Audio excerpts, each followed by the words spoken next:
Buenos días a todos los presentes, yo soy Belén Bolaños y en representación de mi grupo conformado por Lindsay Carreño, Jacqueline Alday, Jorge Parra y José Ruiz Esquide, le agradecemos su asistencia y le damos la bienvenida al primer seminario del ramo de sistemas silvagropecuarios, el cual el día de hoy se enmarcará en la protección y conservación del patrimonio forestal chileno. También nos gustaría agradecer la presencia de nuestra invitada Solange Lobos, quien es ingeniera en recursos naturales renovables y actualmente coordinadora del Santuario de la Naturaleza Quebrada de la Plata. También agradecer la colaboración de Álvaro Gutiérrez, quien es ingeniero forestal y académico de la Universidad de Chile. Bueno, nuestro seminario se titula Los megaincendios están destruyendo el bosque esclerófilo, los desafíos de su restauración y cómo se abordó en el Santuario de la Naturaleza Quebrada de la Plata. Para comenzar, mi compañero José Ruiz Esquide les dirá las principales características del bosque esclerófilo y cuál es la problemática que identificamos en torno a este, que sería nuestro patrimonio forestal. Y además, luego Álvaro Gutiérrez responderá algunas interrogantes sobre restauración de bosques, para después Solange Lobos nos va a explicar cuáles han sido algunas medidas de restauración que se han implementado en el patrimonio de la en el Santuario de la Naturaleza Quebrada de la Plata. Y luego, para finalizar, nos gustaría solicitar que canalicen todas sus dudas mediante el chat, y al final de toda la exposición las responderemos de modo de no interrumpir el seminario. A continuación, los dejo con mi compañero José Ruiz Esquide.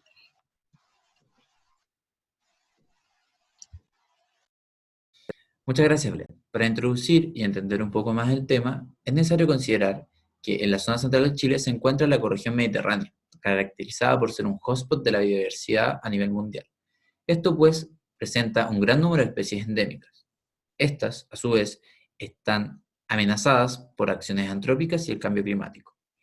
Uno de los ecosistemas de esta ecorregión que se ha visto más reducido en su superficie es el bosque esclerófilo, y además es el tipo forestal con mayor degradación en su composición y estructura original. Se caracteriza por ser capaz de resistir la sequía y variaciones climáticas, pero frente a las amenazas humanas a gran escala que no forman parte de su historia evolutiva, se ha visto vulnerable ante la degradación. Además, es necesario considerar que a diferencia de otras formaciones vegetacionales de zonas mediterráneas, no presenta el fuego como un hito recurrente en su historia evolutiva. Por tanto, también es vulnerable al mismo. Una de las amenazas más latentes actualmente son los incendios forestales, ya que alteran fuertemente los ecosistemas, provocando una pérdida en su funcionalidad de difícil recuperación y alto costo de restauración. Cabe mencionar que una alta frecuencia e intensidad de los incendios conlleva a que la vegetación no tenga tiempo en regenerarse y puede dar paso a una regresión de la cubierta vegetal. Durante el periodo 2010-2019, las temporadas de incendios fueron cada vez más intensas y extremas, pero sin duda los megaincendios de la temporada 2017 rompieron todos los registros históricos del Chile actual, con más de 600.000 hectáreas quemadas. Como se puede ver en la imagen adjunta, en rojo las áreas afectadas y en negro el bosque esclerófilo, estas se superponen en gran medida. El periodo de megaincendios del 2016 al 2017 fue el más catastrófico en la historia de producción de naturaleza en Chile. Significó la pérdida de un 2,2% de superficie remanente, que era un 46,8% de la superficie potencial de ecosistemas terrestres, incrementando la situación de fragilidad de la mayoría de los ecosistemas afectados. Un estudio posterior, elaborado por CONAF, demostró que hasta abril del año 2017, el tipo forestal más afectado por los incendios es el esclerófilo, con 82.000 hectáreas aproximadamente. Es necesario considerar que esto corresponde a un 81,97% del total de área afectado por el periodo de incendios del 2016-2017, siendo la mayor parte. Los subtipos forestales más afectados fueron el esclerófilo, el espino y el peón muguillay litre, siendo fraguel una pequeña porción dentro de este periodo. Debido a que muchos ecosistemas degradados ya no pueden recuperarse por sí solos, o esto es un proceso probablemente muy lento, se hace necesaria la implementación de medidas que gatillen o aceleren la recuperación, lo que se ha denominado restauración ecológica. En este sentido, hemos invitado al profesor Álvaro Gutiérrez a que responda un par de preguntas para dar pie de inicio a la posterior presentación de Solange. Muchas gracias por su atención, los dejo con el profesor invitado. Soy Álvaro Gutiérrez, soy profesor del Departamento de Ciencias Ambientales y Recursos Naturales Renovables. Soy ingeniero forestal de formación en la Universidad de Chile y doctor en Ciencias Naturales. Y bueno, estoy a cargo del curso de manejo de recursos naturales, me imagino lo saben, y de otros del posgrado, del magíster. Evaluación y diagnóstico territorial y dinámica de la vegetación. Bueno, y en realidad hay varias leyes o decretos que van en la dirección de disminuir el riesgo de incendios forestales, ¿no? Específicamente con lo que se refiere a tendido eléctrico hay una, que es del Ministerio de Obras Públicas, no miento, del Ministerio de Economía, el DFL 4, que supuestamente indica que hay una faja de seguridad para prevenir incendios. Pero efectivamente CONAF no necesariamente tiene que controlar eso, entonces es como una suerte de obligación a la misma empresa de controlar de que el bosque no esté tocando el tendido. Y si uno, después del incendio del 2017, del mega incendio, efectivamente las empresas empezaron a tener esa precaución. Si uno, de hecho, viaja hacia el sur, yo lo he visto últimamente en muchos sectores se han habilitado esas fajas, pero yo creo que tiene más que ver con una respuesta a los potenciales casos que puedan ocurrir por incendios forestales, ¿no? Por ejemplo, una de las causas que se dio, y que está, no sé si está en litigio todavía, pero era efectivamente porque la empresa forestal no había hecho esta faja, entonces se le estaba acusando de que era uno de las causas del incendio. Entonces yo creo que como medida de protección lo están haciendo más o menos voluntariamente las empresas forestales. Y el resto de la legislación que hay al respecto es más bien quienes tienen la atribución de controlar y prevenir, que es CONAF. Y lo otro que tiene que ver con el control de las quemas, ¿no? De cuándo se puede quemar, quién es el que hace el calendario de quemas, que en este caso es CONAF también. El resto son acuerdos que se han tomado a partir de la Mesa de Política Forestal y que emana esta nueva política forestal que va desde el año 2015, si no me equivoco, sí, 2015 al 2035. Y ahí hay... Bueno, la mesa esta de política forestal estaba funcionando antes del incendio forestal y obviamente se vio, el trabajo de la mesa se vio, yo no participé, pero sé más o menos lo que ocurrió. El incendio forestal en el fondo modificó toda la agenda de la mesa y finalmente cuando se publica la estrategia forestal aparece un apartado específico que es el objetivo de restaurar el patrimonio forestal y del control de incendios forestales. Y eso ha estado sujeto a continua discusión, porque estuve revisando, de hecho, sí que la mesa de política forestal había sesionado, y parece que no ha sesionado dentro de este año, y el año pasado, pero hasta donde estuvo sesionando se estaban tratando de llegar a acuerdos de cómo hacer una configuración del paisaje forestal más resiliente, más resistente a los incendios forestales.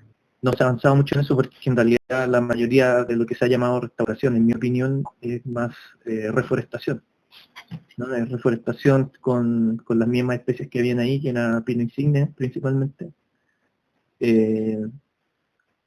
Y muy probablemente producto de la misma regeneración que tiene el pino insigne, eso vuelva a ser un paisaje forestal dominado por pino, tal cual había antes. Bueno, eso puedo decir con respecto a la legislación. La empresa forestal siempre te va a responder a esa pregunta diciendo que ellos tienen un sinnúmero de iniciativas para el control de incendios. O sea, en el fondo la empresa forestal pierde mucha plata con los incendios forestales, eso hay que tenerlo claro. Entonces igual sus propias iniciativas son para cuidar su propio patrimonio e inversión económica. Entre ellas tener brigadas forestales, brindarle apoyo a CONAF con sus brigadas cuando hay incendios. Tienen helicópteros, ¿no?, para suprimir incendios forestales, tienen torres de observación en el patrimonio. Entonces, todas esas son inversiones que ellos mismos hacen para el control de incendios. Fuera de la empresa, fuera de lo que es la plantación forestal, los monocultivos forestales. Por ejemplo, para prevenir incendios forestales en tierras públicas o en terrenos privados que no están plantados con pino o no son patrimonio de las empresas forestales. Yo diría que las iniciativas son las que se hacen en fundaciones, ONG u otro tipo de instituciones que están conservando el territorio, conservando el patrimonio natural, ¿no? En algunos casos, bueno, ahí Solange va a hablar un poquito de lo que se ha hecho, se ha tratado de hacer en Quebrada La Plata para prevenir incendios forestales nuevamente en la Quebrada, pero obviamente hay otros ejemplos también, ¿no?, de otras, ya sea comunidades que se han organizado para disminuir el impacto de incendios forestales, y claro, son iniciativas propias, diría yo, financiadas con distintos tipos de instrumentos, no necesariamente financiados por la política forestal chilena, ¿no?, con otros instrumentos. Donaciones, por ejemplo, u otro tipo de fundaciones que apoyan este tipo de iniciativas. Bueno, hay distintos métodos de prevención. O sea, lo único que hay que tener claro en el caso de que sean actividades que apuntan hacia la prevención de incendios forestales, en bosques en general son como más o menos las mismas. Yo creo que lo que varía es el contexto bioclimático en el que están insertos los bosques. En este caso el bosque esclerófilo, que tiene una cantidad de precipitación que no es muy elevada durante el año y además tiene una temporada de sequía que es muy prolongada durante el año, entonces se genera mucho material seco, ya sea por herbáceas o por árboles o matorrales. Entonces, en general, lo que se trata de hacer siempre, o sea, una de las lógicas que predominan es la disminución del combustible. El combustible básicamente es todo el material leñoso seco que está en el bosque. Entonces, una de las medidas que se estila, no necesariamente es la que yo estoy más de acuerdo, pero es una de las que se estila, es reducir la cantidad de combustible. O sea, lo que se hace es tratar de juntar todo el material leñoso seco que hay en el bosque y una forma, bueno, de eliminarlo es quemarlo, que es bastante riesgoso, ¿no? Y la otra forma es hacer un chipeo, que después se puede redistribuir en el bosque también, o se puede enterrar en algunos lugares y producir, no sé, tierra de hoja u otro, o sea, más bien material orgánico que después se puede reutilizar. Esas son como las formas. El pronto es que son bastante costosos y complicados de llevar adelante, ¿eh? O sea, y eso es lo que limita a muchos propietarios, yo creo, a hacerlo. Porque, primero que nada, recopilar el material leñoso es complejo, o sea, se requiere mano de obra dura, mucho trabajo, y después poder contar con una máquina chipeadora en el lugar donde tú tienes todos estos residuos, tampoco es tan fácil. Necesitas caminos, necesitas la máquina, arrendarla o comprarla, moverla. Entonces es una tarea difícil de hacer. Pero en algunos casos se hace, y es uno de los, podríamos decir así, uno de los métodos más efectivos de prevención. Y probablemente no es una intervención tan drástica como podría ser un cortafuego, por ejemplo. Si uno está pensando en un bosque nativo que uno quiere preservar o conservar, en este caso el bosque esclerófilo por sus condiciones, digamos, de ecosistema amenazado, uno preferiría no tener que cortar más bosque para poder hacer un cortafuego. Entonces, en este caso, la reducción de combustible es una idea mejor que hacer cortafuego. Pero en el caso pero el cortafuego es mucho más fácil de hacer. ¿Entiendes? O sea, el cortafuego tú vas, le contratas a un par de motosierristas y te lo van a hacer en minutos. Entonces,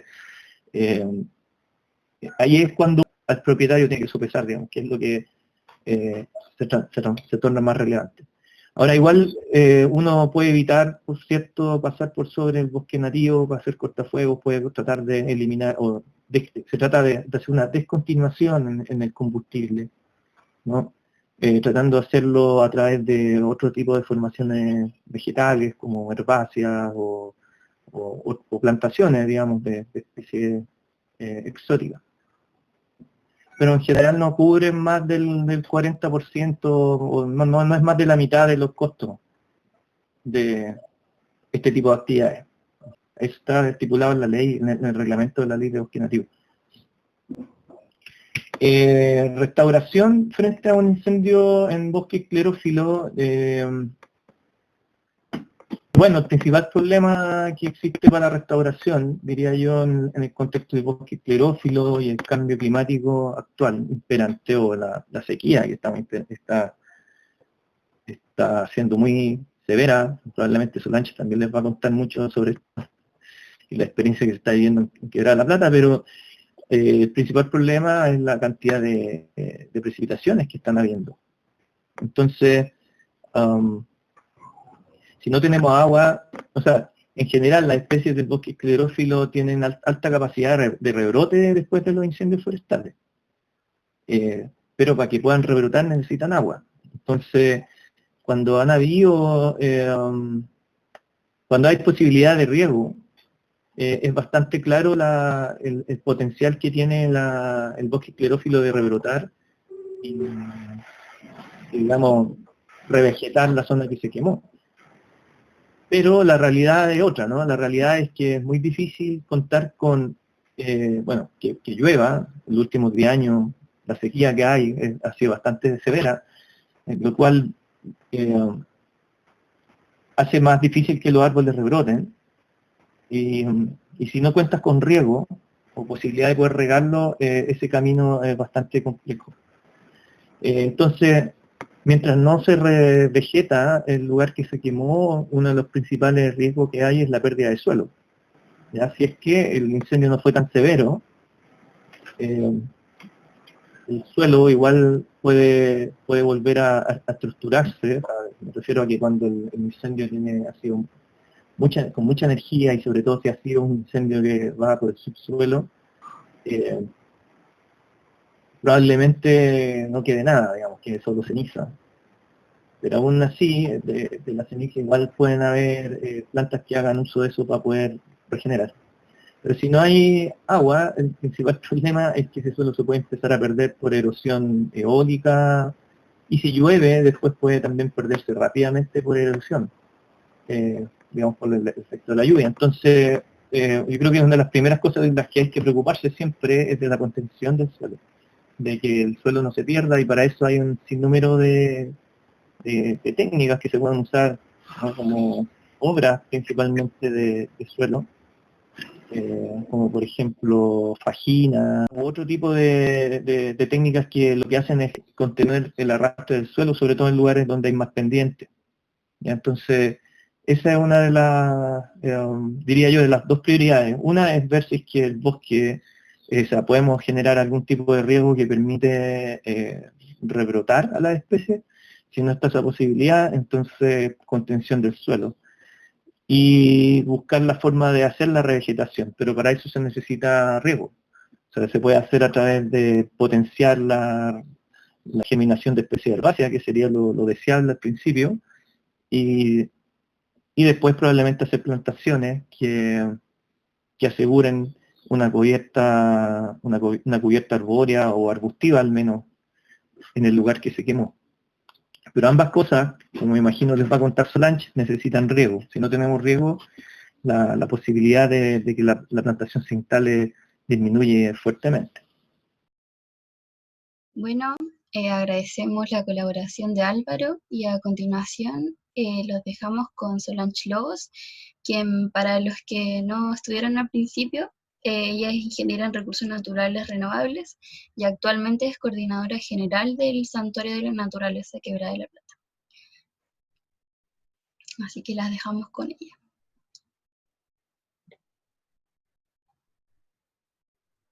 Hola a todos y todas. Voy a Voy a compartir pantalla, no hay problema. Ahí sí.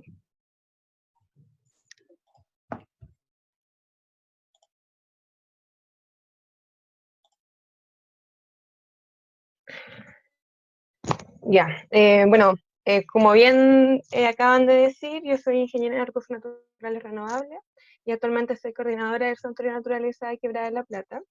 Y me pidieron presentar el caso del santuario, principalmente cómo se había abordado todo el proceso de restauración post-incendio. Entonces, para comenzar, como antecedente general, el 14 de noviembre de 2016 fue cuando se aprobó la creación del Santuario de Naturaleza Quebrada de la Plata, y ese mismo día sufrió un incendio que afectó el 79% de su superficie, alrededor de 875 hectáreas de las 1110. Y en consecuencia, se decidió formar una mesa de trabajo interdisciplinaria e interinstitucional para elaborar el plan de restauración socioecológica del santuario. Como este incendio fue uno de los primeros incendios grandes que hubo en la temporada 2016-2017, porque si bien en el santuario abarcó alrededor de 800-900 hectáreas, en general fue de más de 3.000 hectáreas, participaron diversas instituciones y organismos en esta mesa con el fin de todos poder colaborar y ver cómo proceder ante este tipo de incidentes. Y acá tuvimos la participación del Ministerio de Medio Ambiente a través de la Seremi de Medio Ambiente y el proyecto IEF Corredores Biológicos de Montaña, de CONAF, del Consejo de Monumentos Nacionales, facultades de la Universidad de Chile, la Facultad de Agronomía, la Facultad de Ciencias Forestales y la Facultad de Veterinaria.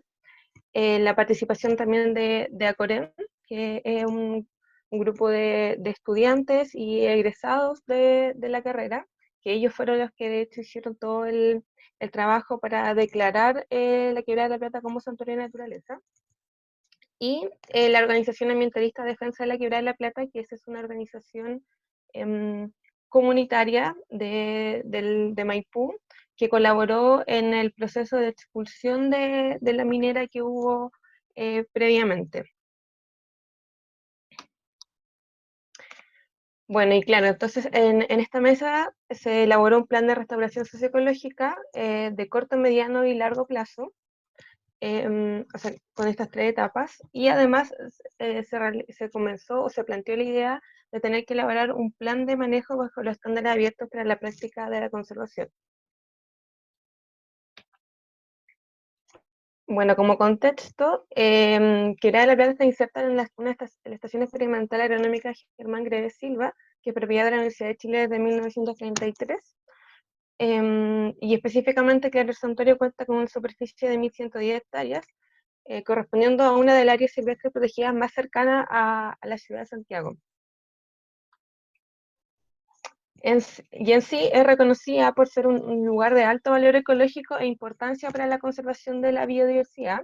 Se encuentra en una de las vertientes de la cordillera de la Costa y está inserta en el sitio prioritario para la conservación de la biodiversidad El Roble.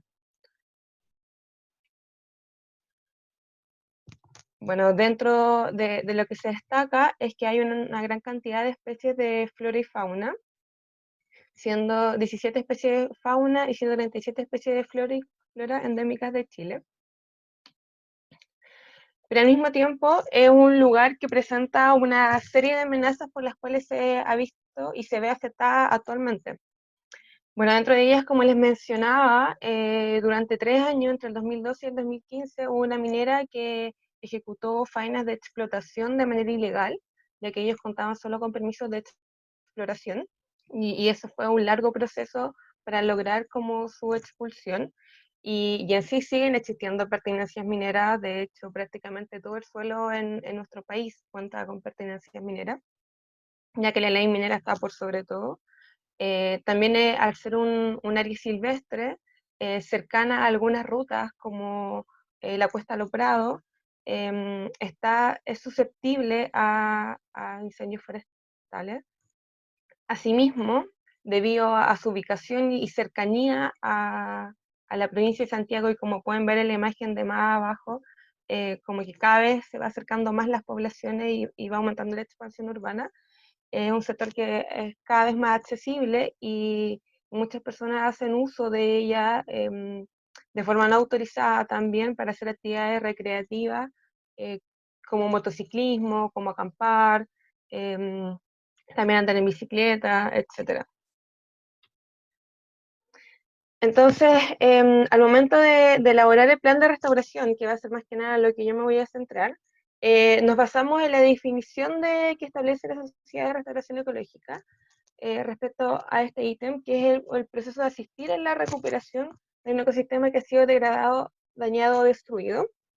Y para esto nosotros consultamos una serie de metodologías en donde utilizamos principalmente los estándares abiertos para la conservación, que tiene 5 etapas, y una metodología también planteada por un investigador que ha sido exitosa en diferentes áreas de América Latina.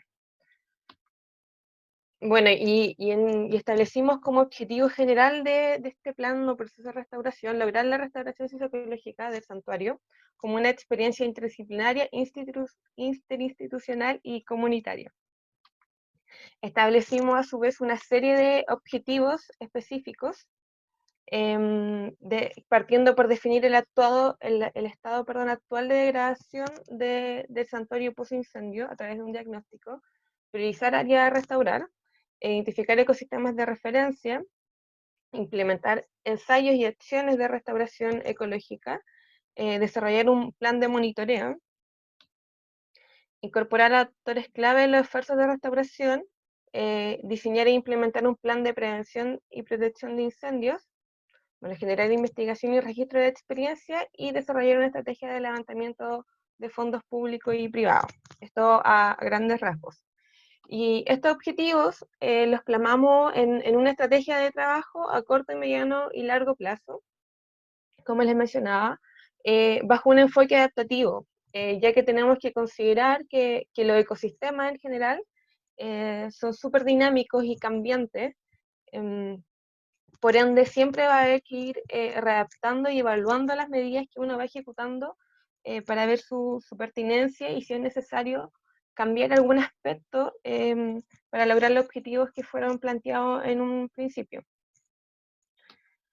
Bueno, para dimensionar esto que estoy explicando, por ejemplo, es una visión del santuario previo al incendio. Esto, esto es luego del incendio, como un tiempo después. Y esta otra imagen es en el invierno siguiente, se podría decir. Bueno, y para explicarles esta estrategia voy a ir punto por punto, de una manera igual muy rápida en función del tiempo. Si alguien quiere luego hacerme como alguna pregunta para profundizar algún tema, no hay ningún inconveniente. Bueno, y como les mencioné en primera instancia, realizamos un diagnóstico ambiental que consistió más que nada en ver la severidad que había tenido el incendio, en definir unidades territoriales homogéneas, realizar un levantamiento de información en terreno y priorizar esta área a restaurar. La severidad del incendio en un comienzo, oye, esos pajaritos, eso parece que se mezclaron en varias de las diapositivas. La severidad del incendio la estableció CONAF en base a un índice normalizado de quema que ellos ocupan, que es un índice escalado de la magnitud del cambio del fuego. Como pueden ver, este es el santuario de la naturaleza. La parte que está más roja es la ladera de exposición sur, donde se produjo un mayor cambio en cuanto a la vegetación, y ya que principalmente la vegetación que se encontraba ahí es vegetación arbórea, y la parte más naranja es la ladera de exposición norte, que consistía principalmente de matorral. Bueno, y los impactos principalmente que se pudieron observar a priori en la afectación de los 3 pisos vegetacionales que se encuentran en el santuario en distintas medidas. Tenemos el bosque esclerófilo mediterráneo andino de Quillay y Litre, que fue afectado en un 97% de su superficie, el bosque espinoso de espino y algarrobo, que fue afectado en un 92% de su superficie, y el bosque esclerófilo mediterráneo costero de pino muy boldo, que fue afectado en un 64% de su superficie. Eso se pudo dimensionar gracias al estudio que realizó CONAF, así tan específicamente. Pero además hubieron afectaciones en el suelo, en la fauna y en la red hídrica, lo que desencadenó principalmente, claro, una pérdida de la provisión de servicio ecosistémico, zonas descubiertas con alto riesgo de erosión, pérdida de hábitat para la fauna silvestre y alteración del ciclo hidrológico y la disponibilidad de agua, entre otras cosas. Bueno, acá pueden dimensionar en la imagen, por ejemplo, las distintas situaciones que veíamos post-incendio, encontrando como la imagen inferior a mano derecha, zonas que quedaron totalmente descubiertas de vegetación, en donde el incendio fue más severo, y otras zonas en donde quedaron individuos y algunos parches, y el incendio fue más superficial. Bueno, y para establecer la forma de trabajo y cómo abordar esta restauración en un área tan extensa, se decidieron establecer unidades territoriales homogéneas, que me imagino deben saber, que son unidades que tienen similares características, y por ende en esta situación se asume que van a responder de forma similar ante distintas prácticas. Acá se puede ver como de una forma más general a todas las unidades que logramos definir finalmente, pero en un comienzo lo que nosotros consideramos para definir estas unidades territoriales homogéneas fue la pendiente, la severidad del incendio, los pisos vegetacionales que existían y la exposición. Acá pueden ver, claro, finalmente los criterios que se ocuparon en cada uno de los casos, y que llegamos a una gran cantidad de unidades territoriales homogéneas que era muy difícil de abarcar y con las cuales trabajar. Bueno, y acá, claro, podemos ver cómo en la práctica se pueden diferenciar estas unidades, considerando los criterios que ya habíamos mencionado. Bueno, y como mencionaba, debido a que tuvimos una gran cantidad de información que se generó y demasiadas unidades territoriales homogéneas, se realizó un levantamiento de información en terreno para corroborar toda esta información y adaptar estas unidades. En esta verificación en terreno se midieron una serie de variables por cada unidad, tanto de vegetación como de pendiente, exposición, porcentaje de suelo desnudo, de presencia de especies exóticas, de especies en categoría de conservación, etc. Y en función de esto pasamos, claro, de tener inicialmente esta cantidad de unidades territoriales homogéneas a disminuirla en las que se ven a mano derecha. Abajo, lo que nos permitió también optimizar los esfuerzos de restauración. Bueno, paralelo a todo esto, también se hizo un monitoreo de fauna a lo largo de la quebrada en 6 puntos de muestreo, principalmente en un inicio para ver si las especies que se encontraban previamente seguían estando presentes. Más que medir específicamente parámetros quizás más de abundancia u otro aspecto, primero a ver si las podíamos encontrar o no, y así dimensionar cómo habían sido afectadas. Bueno, y en función de esta información generada, se definieron áreas a restaurar.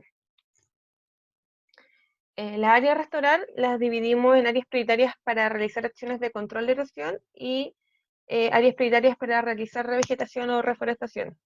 Para el control de erosión consideramos la pendiente y la severidad del incendio, y para la revegetación la severidad del incendio y los pisos vegetacionales.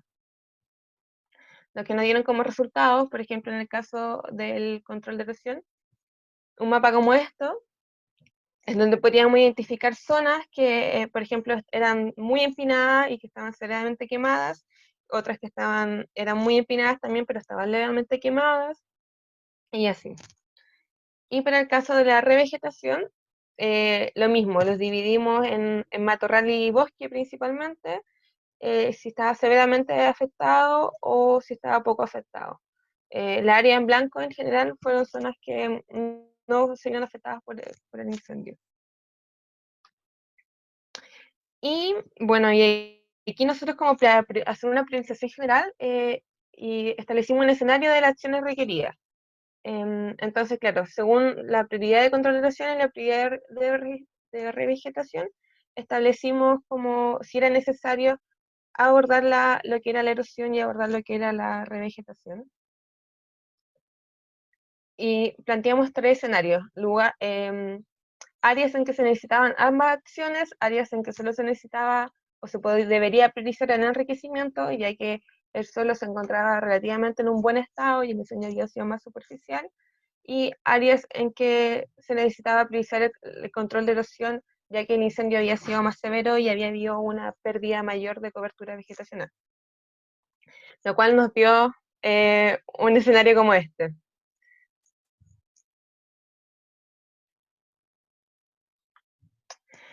Bueno, y además, junto con esta priorización de área, también se establecieron o se identificaron aquellos sectores no quemados como puntos verdes o posibles núcleos de restauración, ya que fueron fragmentos de bosque que se encontraban relativamente en buen estado y podrían servir luego para ir expandiendo la conectividad en el paisaje.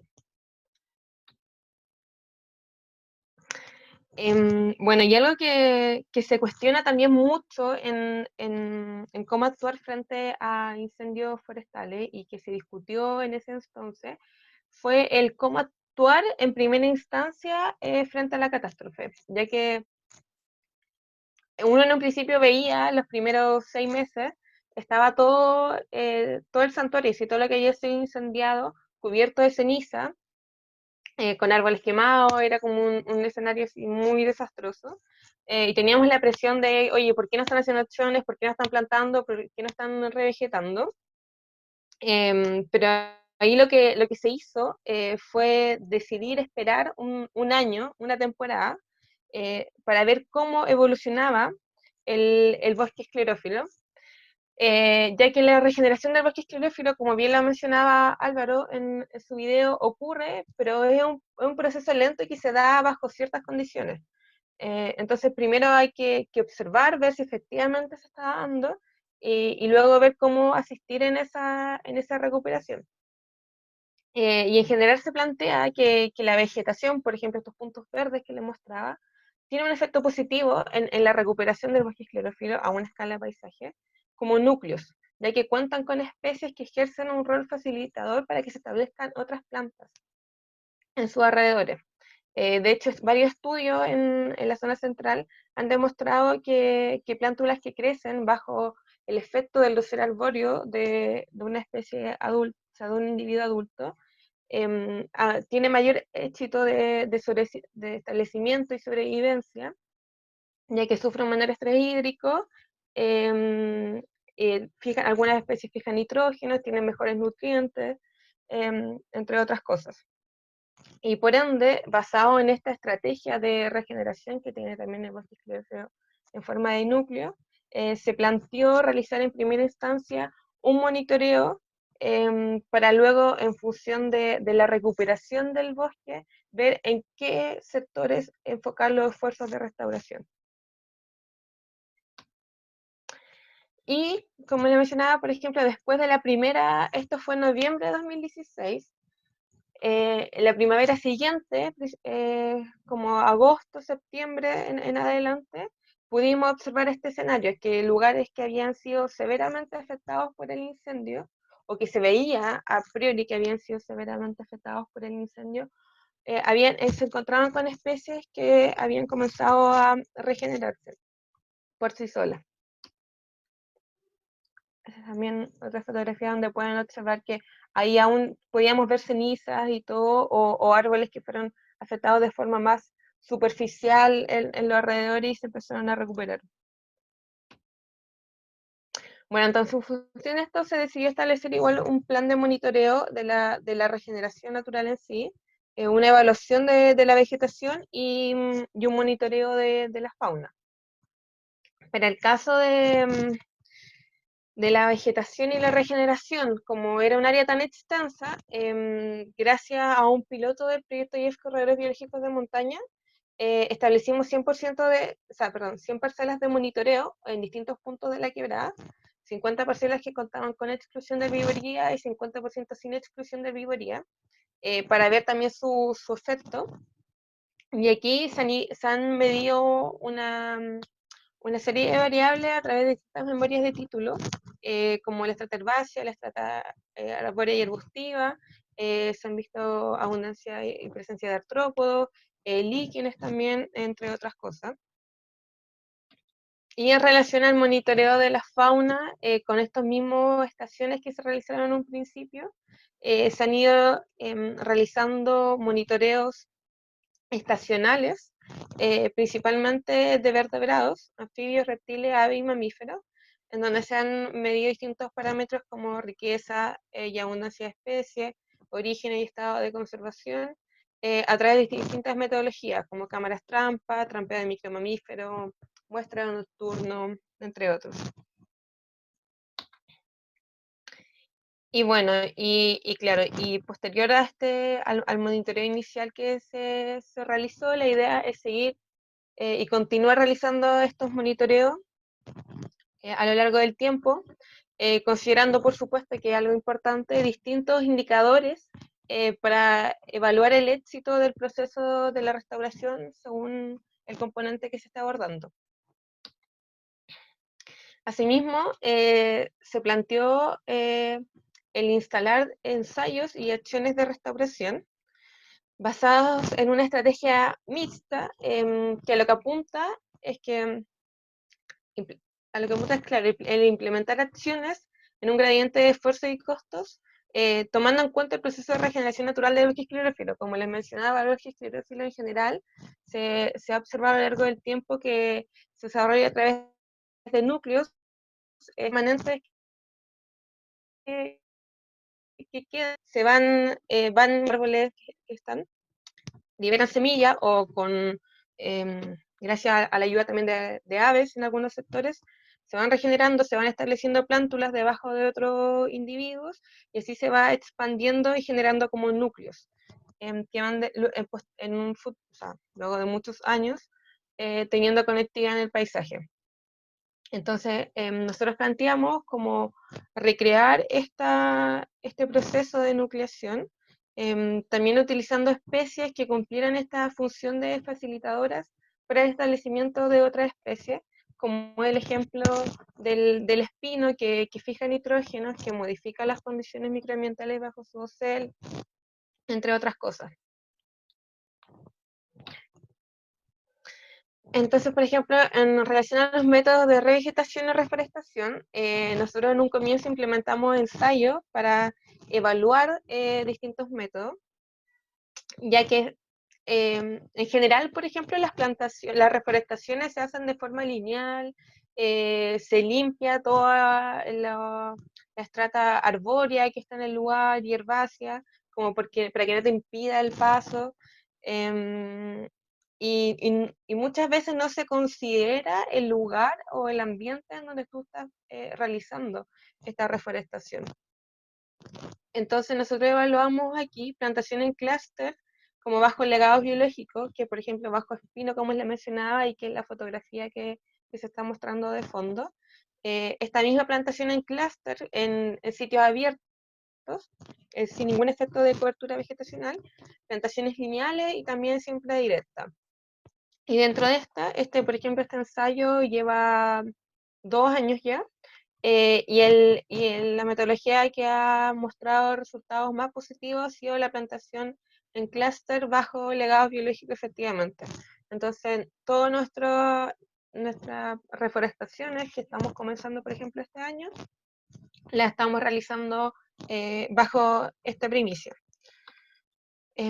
Asimismo, para los métodos de control de erosión, en general, tanto la reforestación como el control de erosión son acciones de alto costo, debido a los lugares en donde se deben realizar, a los riegos, entre otras cosas. Entonces, específicamente para el control de erosión, decidimos evaluar técnicas que tuvieran una alta eficiencia y un bajo costo y que hubieran sido probadas en otros lugares. Y establecimos ensayos en donde evaluamos las primeras los 4 métodos que se plantean acá: sacos de tierra, fejines de rama, cubierta superficial con rama y cubierta superficial con malla, que son las 4 fotografías que se plantean abajo. Y además de esto, también se están realizando acciones en donde se van a implementar bancales, que son un tipo de terraza que va asociado a una planta, y zanjas de infiltración. En este sentido, no hemos podido tener de las 4 primeras que están sometidas a ensayo resultados contundentes, ya que, como bien deben saber, la escasez hídrica en la que estamos inmersos hoy en día y la falta de precipitaciones no nos ha permitido evaluar estos métodos, porque la evaluación se realiza, o nosotros la establecimos en una forma en que se realiza posterior a cada episodio de precipitación. Bueno, y en relación a la fauna, esto es un ámbito relativamente nuevo porque no hay muchas acciones de restauración de fauna así como tal. Entonces, lo que hicimos a priori fue establecer zonas sensibles que no se podrían intervenir y que había que proteger. Por ejemplo, las pozas donde se reproducían los anfibios, las curureras y otras zonas de acuerdo como al grupo que se estaba abordando, y también áreas de mejoramiento de hábitat. Entonces, áreas donde se podría, por ejemplo, contribuir a crear hábitat para esta especie. En el caso, no sé, de los reptiles, instalaron pircas de piedras, que son montículos de piedra, que servían de refugio tanto para reptiles como para micromamíferos. Bueno, y ahora voy a ir un poco más rápido. Espero ir bien con el tiempo. Pero bueno, también se elaboró un plan de prevención y protección de incendios. Esto se realizó junto a CONAF a través de una práctica profesional. Y dentro de las medidas que se están considerando para prevenir en un futuro este tipo de acciones, se están haciendo, por una parte, campañas de educación en el terreno, fiscalizaciones también con carabineros y la municipalidad, porque, como bien les mencionaba, tenemos mucho ingreso de personas no autorizadas.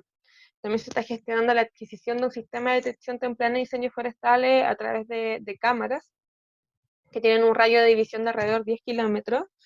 Se está trabajando también en la creación de un protocolo de respuesta ante emergencia. También se está abordando la disminución de material combustible, principalmente leñoso, a través de algunos manejos silvícolas y el retiro de material caído, que hay en muchas partes. Y bien, como mencionaba Álvaro también, la estrategia que nosotros estamos ocupando en este caso para reducir este material es chipearlo y ocuparlo como mulch o como aporte en la reforestación. Aunque igual es importante que, en ese sentido, otras formas de disminuir el material combustible y que se ocupa en muchos lugares es el uso de animales, como ingresar animales para que disminuyan todo lo que es la estrata herbácea que está seca. Nosotros en esta instancia, debido a la vulnerabilidad en que se encontraba el ecosistema, posterior al incendio decidimos no ocupar esta práctica, debido además de que podía afectar a la reforestación. Los animales se podían comer las plántulas y la compactación del suelo que también podían producir. Pero sí es una práctica que se realiza en otra área silvestre. Y bueno, y eso principalmente en cuanto a lo que es el plan de prevención de incendio. También se ha realizado, claro, en relación al objetivo de incorporar actores clave, sensibilizarlos y realizar una participación activa de esto en los esfuerzos de restauración. Primero se realizó como un diagnóstico de estos actores clave y de la percepción social que existía en torno al santuario y su restauración. Y luego a través de un fondo, principalmente un fondo de protección ambiental que salió especial para los incendios de esa temporada, que era de restauración ecológica, se logró contar con la participación activa de la comunidad en distintas acciones de restauración, desde el proceso de colecta de semillas y producción de plantas, hasta luego implementar acciones directas de reforestación y control de erosión. Bueno, y asimismo se está realizando todo un proceso de educación ambiental con las comunidades aledañas y también con colegios y jardines, tanto de Maipú como de la comuna de Pudahuel principalmente, en primera instancia, que son donde provienen las principales, o sea, la mayoría de las personas que ingresan al santuario.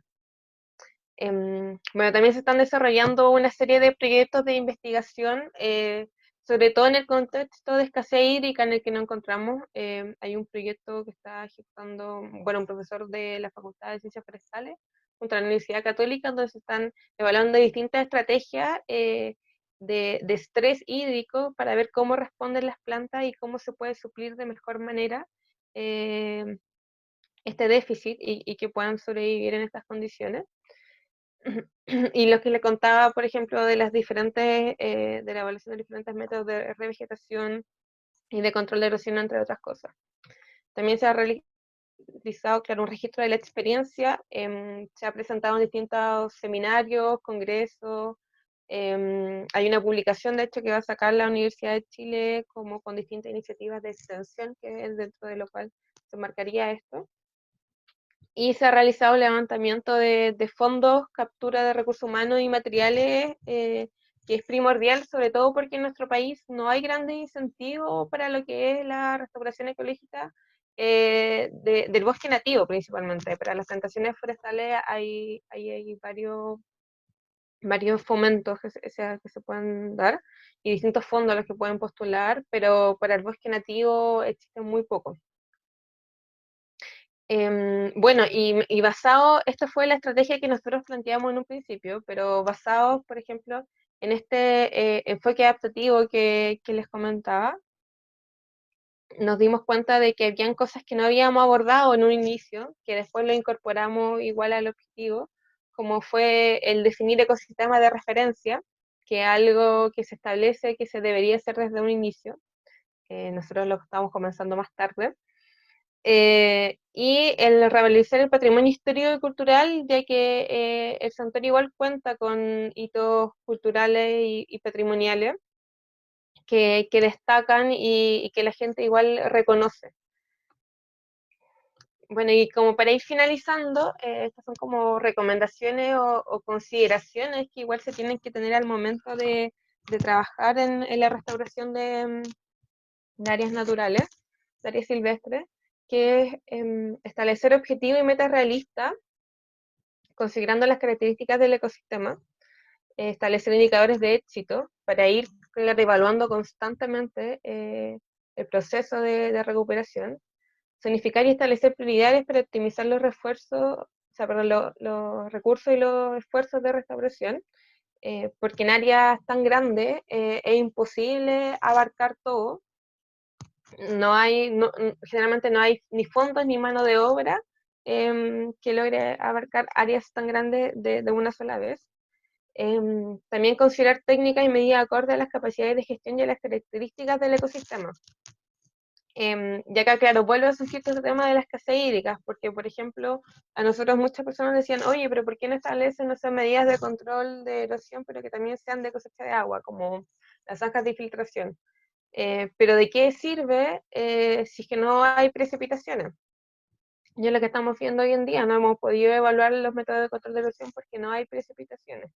Entonces, en ese caso, se pueden realizar otro tipo de acciones, como nosotros tenemos la entrada de la vaguada costera en la parte alta, entonces instalar atrapanieblas para de esta forma capturar agua y aportarla al ecosistema.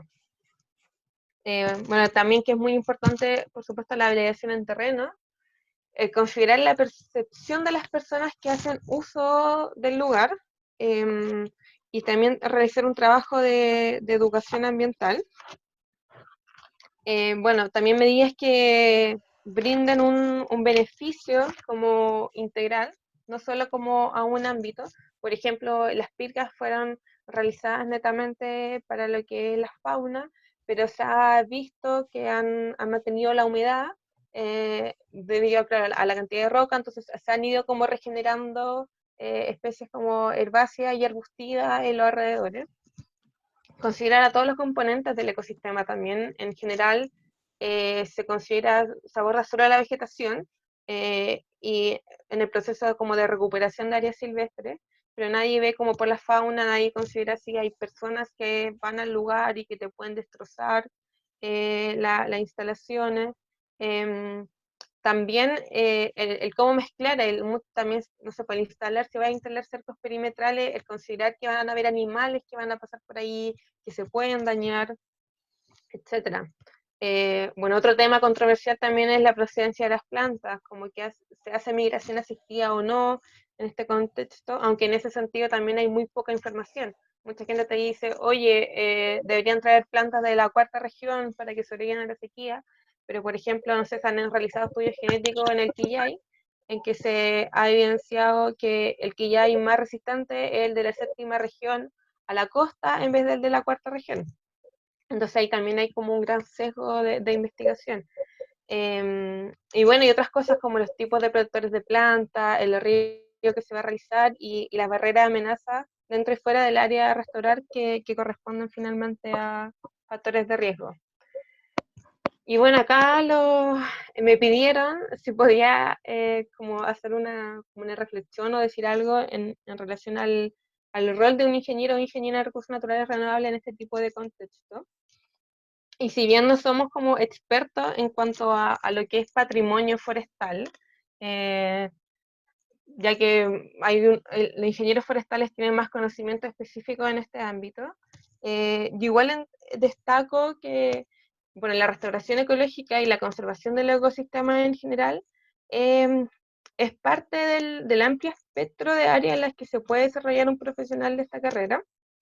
Y en ese sentido, la formación que te dan como más integral u holística, adquiriendo conocimiento de distintas temáticas que confluyen en trabajos como estos, es muy importante porque profesionalmente suele pasar que a pesar de que uno se dedique a un tema en específico, constantemente estás interactuando con personas o trabajando en proyectos que abarcan distintas áreas. Ningún proyecto te va a decir, por ejemplo, yo voy a hacer una reforestación y no va a ser solo eso. Entonces, es importante como contar con las herramientas adecuadas para poder desenvolverse en este tipo de ámbitos y específicamente en este sentido de lo que es la protección y conservación del patrimonio forestal. Esta como formación que uno tanto habla, de integral o holística, te permite tener igual una visión más amplia de la problemática o el desafío que se está enfrentando y poder incorporar las distintas aristas que deben ser abordadas en el sistema ecológico que de por sí son complejos y tienen distintas relaciones, como pudieron ver en la presentación, yo estaba hablando quizás de un proceso de restauración ecológica, que mucha gente piensa, ah, ya van a reforestar, pero también hay que abarcar el suelo, la fauna, la red hídrica, las personas, el tema del levantamiento de fondos, donde tenéis que interactuar quizás con empresas o con fundaciones o con organizaciones, etcétera. Entonces, en general en los proyectos siempre esta relación sea como un todo. Y eso, gracias. Espero no haberme extendido demasiado.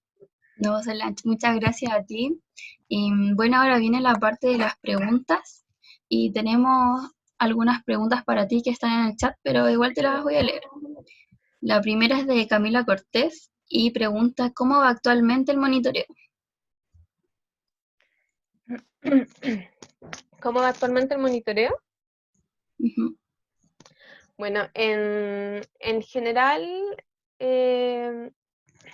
bueno, mira, en cuanto a lo que es la vegetación, el primer monitoreo que se realizó como al año del incendio, nos dio así como que había una gran cantidad de especies herbáceas principalmente, una gran diversidad, pero eso suele pasar porque las cenizas te liberan nutrientes. Entonces, después de un incendio, siempre la temporada siguiente, en la quebrada parecía así un desierto florido. Y muchos dijeron como, oh, ya se está recuperando bien y todo, pero no era así, pues solo es un caso puntual que se da, en que sube la curva y luego vuelve a disminuir. En general, contamos con la misma cantidad de especies, hemos visto que se ha ido recuperando el ecosistema en sí, ha aumentado la cobertura vegetacional, muy poco, pero ha ido aumentando y se ha ido recuperando. También ha aumentado la densidad poblacional de la fauna. También hemos visto todas las especies de fauna que habían previo al incendio, que en un momento disminuyeron sus poblaciones, pero que ya se iban estabilizando.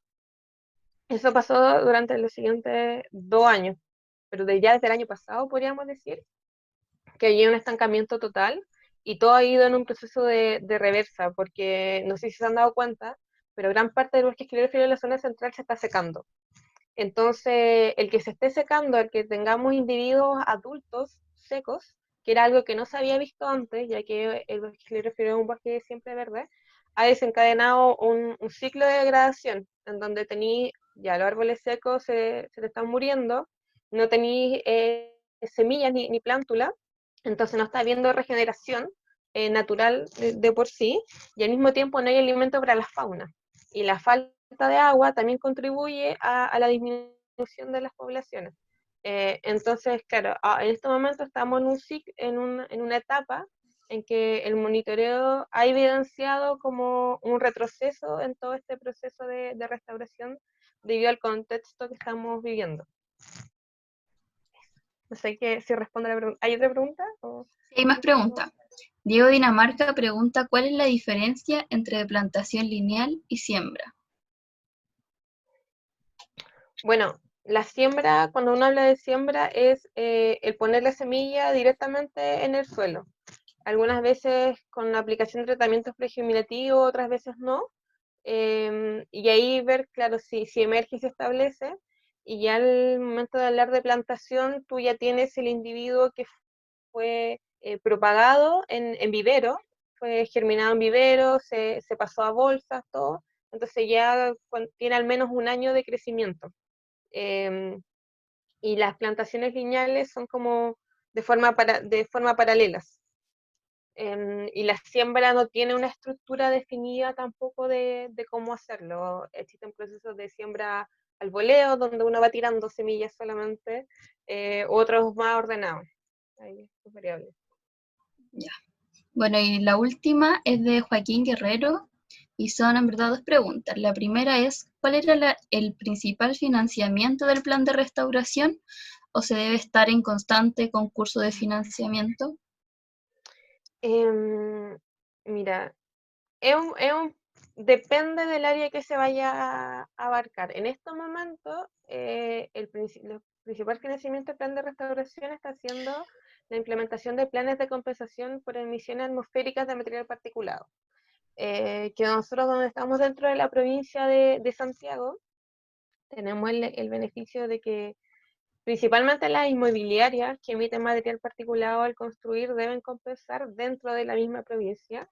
En muchas partes se prioriza el que hagan plaza o pavimenten camino, pero dado que ya todo Santiago está pavimentado, la Seremi Medio Ambiente, en el marco del plan de descontaminación de Santiago, empezó a priorizar que mediante estas compensaciones se realizarán acciones de recuperación del bosque esclerófilo en toda la cuenca en la cuenca de Santiago y en toda la área silvestre que rodean esta cuenca.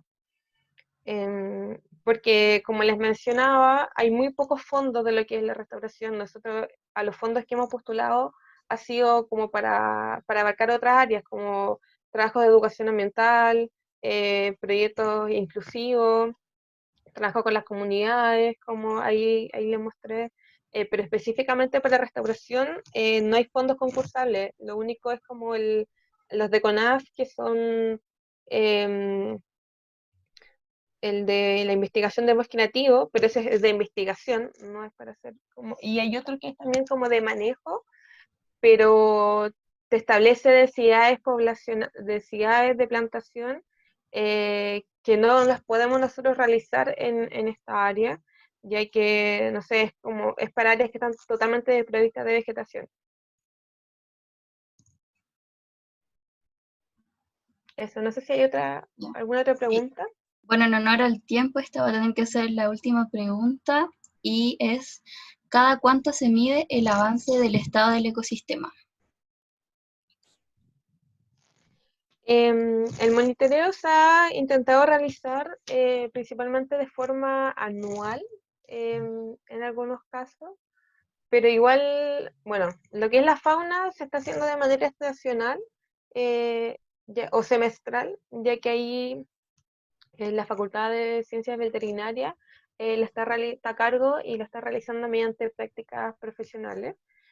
Lo que es la vegetación, en general se ha intentado hacer de forma anual, pero igual hay ciertos parámetros que se han evaluado, por ejemplo, cada 2 años, ya que en sí el bosque esclerófilo tiene una lenta tasa de recuperación y de regeneración.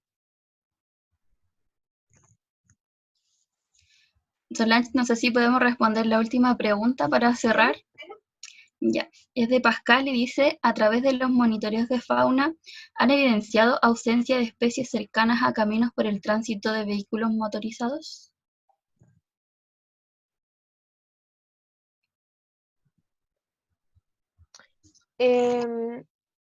No se ha medido en sí como tanto la cercanía como a caminos, yo diría, como ese parámetro en específico.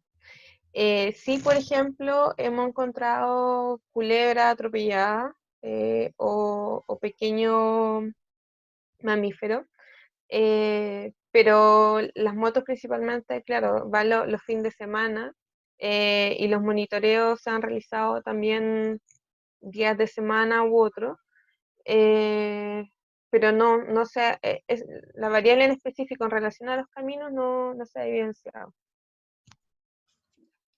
Bueno, de nuevo agradecerte, Solange, por tu participación, y bueno, esperamos que todos los datos y experiencia que he expuesto hayan sido útiles para todos los presentes. Agradecemos su asistencia, así como también su participación, y esperamos que disfruten también del próximo seminario, que también se enmarca en la protección y conservación del patrimonio forestal chileno. Muchas gracias a todos.